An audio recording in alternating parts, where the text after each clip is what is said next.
Okay.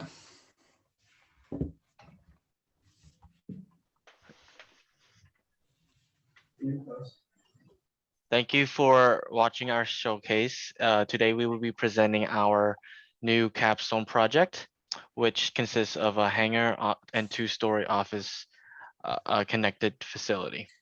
For our project, we are sponsored by SpaceX's Starlink satellite launch program to maintain and store satellites.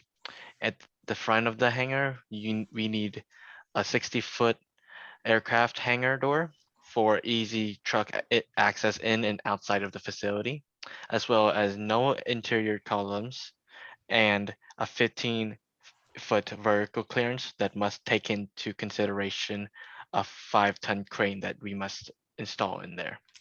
Other accommodations for the hangar include man doors at each corner of the facility and a works and storage area. I will now give it to Elliot to talk about the office space. Essentially, we had a flat roof, and we had this flat roof because it was we had to put solar panels on the top.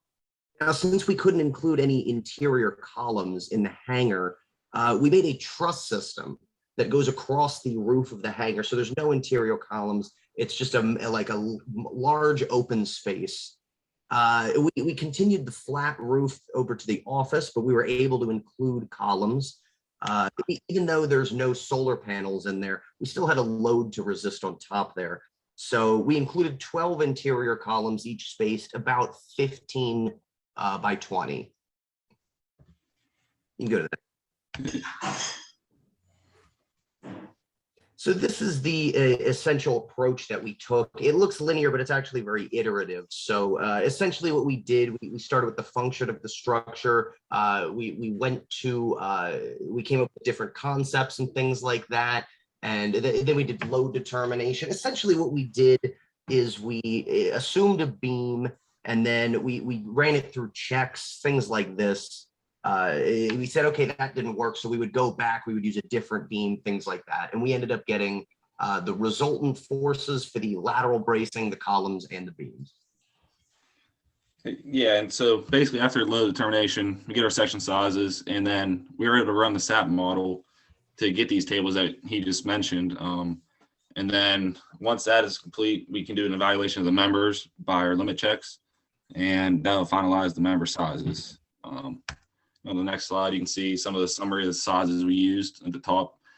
And then there's a couple drawings here we can walk you through here. I don't know. Zach, you might want, if you can go into the SAT model maybe. In designing the bracing structure for the model, we decided to go with a cross bracing on the corners of the office space in order to resist the wind forces that are very prevalent in Titusville, Florida.